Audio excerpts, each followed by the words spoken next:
نحمدہ ونصلی علی رسولہ الکریم اما بعد۔ گزشتہ مجلس میں حضور اکرم صلی اللہ علیہ وسلم کے معراج کی تفصیل صحیح مسلم میں جو بیان ہوئی ہے وہ آپ حضرات کے سامنے بیان کی تھی۔ آج کی مجلس میں صحیح بخاری میں جو معراج کی تفصیل بیان ہوئی ہے آج وہ بیان کرنے کا ارادہ ہے۔ صحیح بخاری میں واقعہ معراج بروایت حضرت انس رضی اللہ تعالیٰ عنہ متعدد جگہ مروی ہے۔ کہیں حضرت انس نے بواسطہ حضرت ابو ذر اور کہیں بواسطہ حضرت مالک بن صعصعہ انصاری بیان کیا۔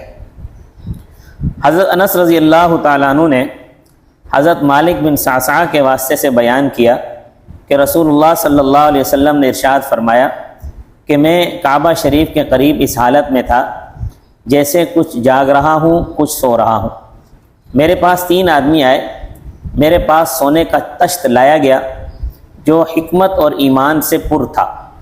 میرا سینہ چاک کیا گیا، پھر اسے زمزم کے پانی سے دھویا گیا، پھر اسے حکمت اور ایمان سے بھر دیا گیا، اور میرے پاس ایک سفید چوپایا لایا گیا، وہ قد میں خچر سے کم تھا اور گدھے سے اونچا تھا۔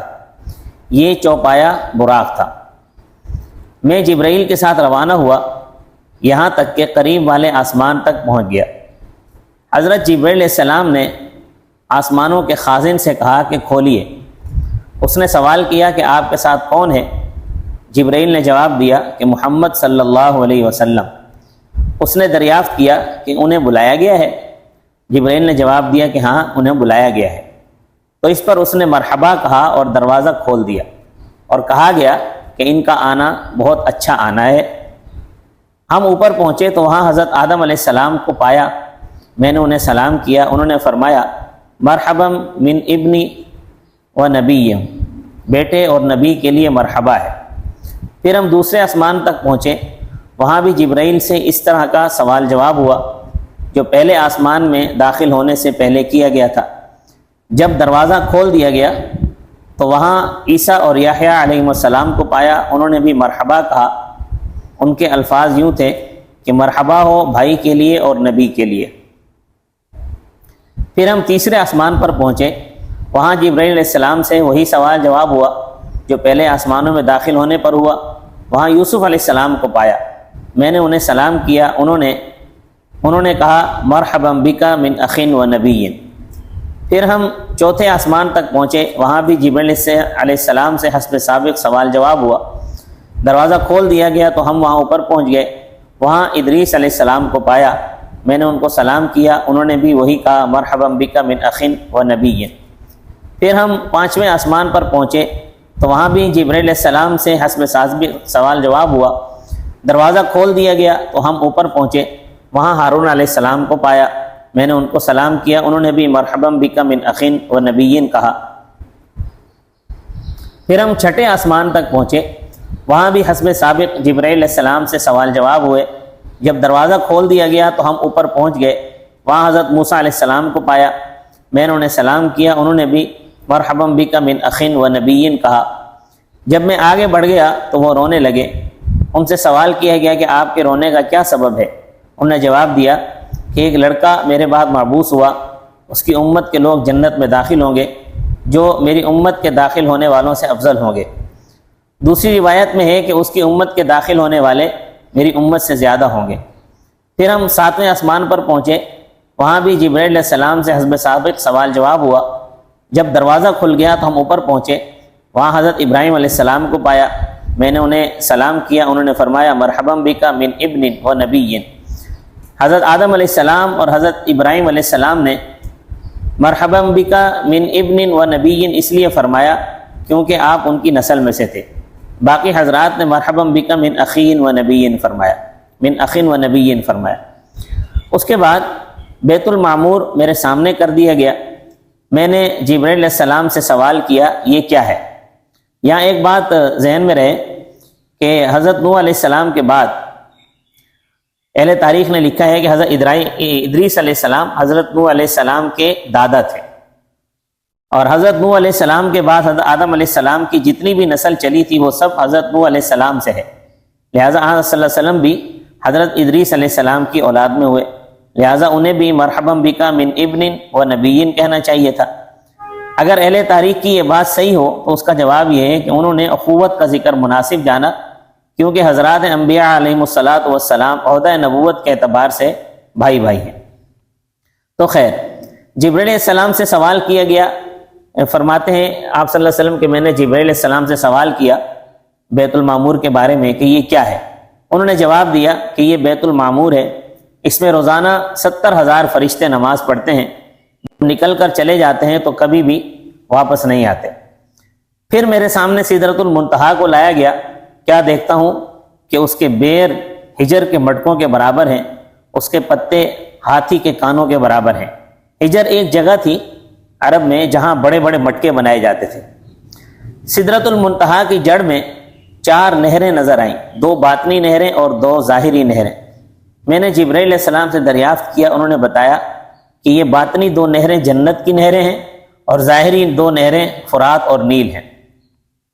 یہ 2 نہریں جو اندر کو جا رہی تھیں یہ کوثر اور نہر رحمت معلوم ہوتی ہیں، اور کہ وہ دونوں سلسبیل کی شاخیں ہیں۔ ممکن ہے کہ یہ سلسبیل اور اس کا وہ موقع جہاں سے کوثر اور نہر رحمت کا اس سے انشعاب ہوا ہے، یہ سب سدرہ کی دوسری جڑ میں ہو۔ نیل اور فرات کا آسمان پر ہونا اس طرح ممکن ہے کہ دنیا میں جو نیل اور فرات ہیں، ظاہر ہے کہ بارش کا پانی جذب ہو کر پتھر سے جاری ہو رہا ہے اور بارش آسمان سے ہے، سو جو حصہ بارش کا نیل و فرات کا مادہ ہے ممکن ہے کہ وہ حصہ آسمان سے آتا ہو، بس اس طور پر نیل و فرات کی اصل آسمان پر ہوئی۔ اس کے بعد فرماتے ہیں کہ آپ صلی اللہ علیہ وسلم کے مجھ پر یہ جو فرات ہے یہ عراق میں ہے، اور نیل دریائے نیل جو ہے یہ مصر میں ہے۔ فرماتے ہیں کہ اس کے بعد مجھ پر 50 نمازیں فرض کی گئیں۔ میں واپس آیا حتیٰ کہ موسیٰ علیہ السلام کے پاس پہنچ گیا۔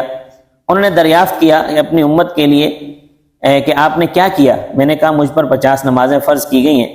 موسیٰ علیہ السلام نے کہا کہ میں لوگوں کو آپ سے زیادہ جانتا ہوں، بنی اسرائیل کے ساتھ میں نے بڑی محنت کی ہے، وہ لوگ فرض نمازوں کا اہتمام نہ کر سکے، بلا شبہ آپ کی امت کو اتنی نمازیں پڑھنے کی طاقت نہیں ہوگی، جائیے اپنے رب سے تخفیف کا سوال کیجیے۔ فرماتے ہیں کہ میں واپس لوٹا، اللہ جل شانہ سے تخفیف کا سوال کیا تو اللہ نے 40 نمازیں باقی رکھیں۔ موسیٰ علیہ السلام نے پھر دوبارہ بھیجا، پھر اللہ تعالیٰ سے تخفیف کا سوال کیا تو 30 نمازیں باقی رہ گئیں۔ موسیٰ علیہ السلام نے پھر توجہ دلائی تو دوبارہ تخفیف کا سوال کرنے پر اللہ تعالیٰ کی طرف سے 20 نمازیں کر دی گئیں۔ پھر موسیٰ علیہ السلام نے دوبارہ اسی طرح کی بات کہی تو درخواست کرنے پر اللہ تعالیٰ کی طرف سے 10 نمازیں کر دی گئیں۔ میں موسیٰ علیہ السلام کے پاس آیا تو انہوں نے پھر وہی بات کہی، میری درخواست پر اللہ تعالیٰ نے 5 نمازیں باقی رہنے دی۔ میں موسیٰ علیہ السلام کے پاس آیا تو انہوں نے پھر وہی بات کہی، میں نے کہا میں نے تسلیم کر لیا، اب درخواست نہیں کرتا۔ تو اس پر اللہ تعالیٰ کی طرف سے یہ ندا دی گئی کہ میں نے اپنے فریضے کا حکم باقی رکھا ہے اور اپنے بندوں سے تخفیف کر دی، میں ایک نیکی کا بدلہ 10 بنا کر دیتا ہوں، لہٰذا ادا کرنے میں 5 ہیں، ثواب میں 50 ہی رہیں۔ یہ روایت صحیح بخاری کے صفحہ نمبر 455 پر ہے، اور صحیح بخاری میں صفحہ 471 پر حضرت انس رضی اللہ تعالیٰ عنہ سے بواسطہ ابو ذر جو واقعہ معراج نقل کیا ہے، اس میں حضرت ابراہیم علیہ السلام کے مرحباً کہنے کے تذکرے کے بعد یوں ہے کہ آپ نے فرمایا پھر مجھے جبرائیل اوپر لے کر چڑھے، یہاں تک کہ میں ایسی جگہ پر پہنچ گیا جہاں قلموں کے لکھنے کی آوازیں آ رہی تھیں۔ اس کے بعد 50 نمازیں فرض ہونے اور اس کے بعد موسیٰ علیہ السلام کے توجہ دلانے اور بارگاہ الہی میں بار بار سوال کرنے پر 5 نمازیں باقی رہ جانے کا ذکر ہے۔ اور اس کے اخیر میں یہ ہے کہ اللہ تعالیٰ نے فرمایا لا یبدل القول لدی، کہ میرے پاس بات بدلی نہیں جاتی۔ 50 نمازیں فرض کر دیں تو 50 ہی کا ثواب ملے گا۔ سدرۃ المنتہا کے بارے میں فرمایا کہ اسے ایسے رنگوں سے ڈھانپ رکھا تھا جنہیں میں نہیں جانتا، پھر میں جنت میں داخل کر دیا گیا، وہاں دیکھتا ہوں کہ موتیوں کے گنبد ہیں، اس کی مٹی مشک ہے۔ صفحہ نمبر 584 پر بھی حضرت امام بخاری نے حدیث معراج ذکر کی ہے، وہاں بھی حضرت انس رضی اللہ تعالیٰ عنہ سے بتوسط حضرت مالک بن صعصع انصاری رضی اللہ تعالیٰ عنہ روایت کی ہے۔ اس میں بیت المعمور کا ذکر کرنے کے بعد یوں ہے کہ پھر میرے پاس ایک برتن شراب اور ایک برتن میں دودھ اور ایک برتن میں شہد لایا گیا، میں نے دودھ لے لیا، جس پر جبرائیل نے کہا کہ یہی وہ فطرت ہے، یعنی دین اسلام ہے، جس پر آپ ہیں اور آپ کی امت ہے۔ اس روایت میں یہ بھی ہے کہ جب 5 نمازیں رہ گئیں تو حضرت موسیٰ علیہ السلام نے مزید تخفیف کرانے کے لیے کہا، تو آپ نے فرمایا کہ میں اپنے رب سے یہاں تک سوال کیا کہ شرما گیا، اب تو میں راضی ہوتا ہوں، تسلیم کرتا ہوں۔ معراج کی رات میں جو نمازوں کا انعام ملا اور 5 نمازیں پڑھنے پر بھی 50 نمازوں کا ثواب دینے کا اللہ جل شانہ نے جو وعدہ فرمایا، اس کے ساتھ یہ بھی انعام فرمایا کہ سورہ بقرہ کی آخری آیات آمن الرسول سے لے کر آخر تک عنایت فرمائی، اور ساتھ ہی اس قانون کا بھی اعلان فرما دیا کہ رسول اللہ صلی اللہ علیہ وسلم کے امتیوں کے بڑے بڑے گناہ بخش دیے جائیں گے جو شرک نہ کرتے ہوں گے۔ مطلب یہ ہے کہ کبیرہ گناہوں کی وجہ سے ہمیشہ عذاب میں نہیں رہیں گے بلکہ توبہ سے معاف ہو جائیں گے، یہ عذاب بھگت کر چھٹکارا ہو جائے گا۔ کافر اور مشرک ہمیشہ دوزخ میں رہیں گے۔ اب سوال یہ ہے کہ آیا آپ صلی اللہ علیہ وسلم کو اللہ تبارک و تعالیٰ کا دیدار ہوا یا نہیں ہوا؟ آپ صلی اللہ علیہ وسلم دیدار خداوندی سے مشرف ہوئے یا نہیں ہوئے؟ اگر رویت ہوئی ہے تو وہ انہی آنکھوں سے، یعنی رویت بصری تھی یا رویت قلبی تھی، یعنی سر کی آنکھوں سے دیکھا یا دل کی آنکھوں سے دیدار کیا؟ جمہور صحابہ اور تابعین کا یہی مذہب ہے کہ حضور صلی اللہ علیہ وسلم نے اپنے پروردگار کو سر کی آنکھوں سے دیکھا ہے۔ محققین کے نزدیک یہی قول راجح اور حق ہے۔ حضرت عائشہ صدیقہ رضی اللہ تعالیٰ عنہ رویت کا انکار کرتی ہیں۔ حضرت ابن عباس رضی اللہ تعالیٰ عنہ رویت کو ثابت کرتے تھے اور مانتے تھے۔ جمہور علماء نے اسی قول کو ترجیح دی ہے۔ علامہ نووی رحمۃ اللہ علیہ نے شرح مسلم میں لکھا ہے، وہ بہت بڑی ایک تفصیل لکھی ہے کہ یہ جو سورۃ النجم میں آیا ہے ثم دنا فتدلی اور وَلَقَدْ رَآهُ نَزْلَةً أُخْرَى عِنْدَ سِدْرَةِ الْمُنتَهَىٰ آیا ہے، اس کے بارے میں حضرت عائشہ فرماتی ہیں کہ ان میں جبرائیل علیہ السلام کا دیکھنا مراد ہے۔ رسول اللہ صلی اللہ علیہ وسلم کی خدمت میں جبرائیل علیہ السلام انسانی صورت میں آیا کرتے تھے۔ سدرۃ المنتہا کے قریب آپ نے ان کو اصل صورت میں اور اس حالت میں دیکھا کہ ان کے 600 پر تھے، انہوں نے افق کو بھر دیا تھا۔ حضرت عبداللہ ابن مسعود رضی اللہ تعالیٰ عنہ بھی یہی فرماتے تھے، فَكَانَ قَابَ قَوْسَيْنِ أَوْ أَدْنَىٰ، اور لَقَدْ رَآ مِنْ آیَاتِ رَبِّ الْكُبْرَىٰ سے حضرت جبرائیل علیہ السلام قریب ہونا اور دیکھنا مراد ہے۔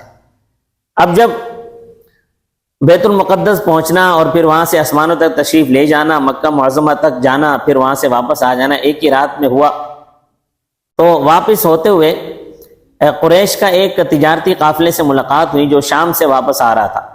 صبح کو جب آپ نے معراج کا واقعہ بیان کیا تو قریش کا رد عمل کیا تھا، اس کے بارے میں انشاءاللہ اگلی مجلس میں بیان ہوگا۔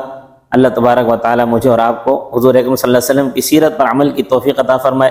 وما علینا الا البلاغ المبین۔